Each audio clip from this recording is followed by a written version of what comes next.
ዛሬ ይሄንን ዜና የማቀርብላችሁ በታላቅ ደስታ ውስጥ ሆኜ ነው። ላለፉት 10 ዓመታት ባልጋ ላይ ሆና የሰው እጅ ስትጠብቅ የነበረችው ሕፃን ብሌን አሸናፊ ዛሬ አዲስ የህይወት ብርሃን ፈንጥቆላታል። ክብርት ከንቲባ አዳነች አቤቤ ብሌንን ቤት ድረስ ሄደው ጠይቀዋታል። አባቷ አሸናፊ በጽዳት ሰራተኝነት እየሰራ ያለ እናት እርዳታ ብሌንንና መላው ቤተሰቡን የሚንከባከብ እውነተኛ ጀግና ሆኖ ተገኝቷል። ይሄን ጠንካራ አባትና የታመመችውን ልጁን ለመርዳት መንግስት ጥልቅ ውሳኔ አስተላልፏል። ለብሌን ሕክምና የሚያስፈልገውን 4 ሚሊዮን ብርና ለቤተሰቡ አዲስ መኖሪያ ቤት ተበርክቶላቸዋል። ለዚህ በጎ ተግባር የሕክምና ወጪውን ሙሉ በሙሉ የሸፈኑትን ክቡር ሼህ መሐመድ ሁሴን አሊ አላሙዲን ከልብ እናመሰግናለን።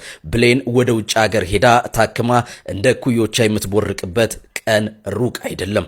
እንዲህ ያለ በጎነት ለሀገራችን መድኃኒት ነው። የብሌን ፈገግታ እንዲመለስ ሁላችንም በጸሎት እናስባት። ለከንቲባ አዳነችና ለሼህ አላሙዲን በጎነት ምን አይነት ቃል ተጠቅማችሁ ታመሰግናላችሁ? ይሄው የኮሜንት መስጫውን ለእናንተ ተውኩኝ። አሹ እንኳን ደስ አለ። ቪዲዮውንም ሼር በማድረግ ይሄን መልካም ዜና ለሁሉም አሰሙ። መልካም ጊዜ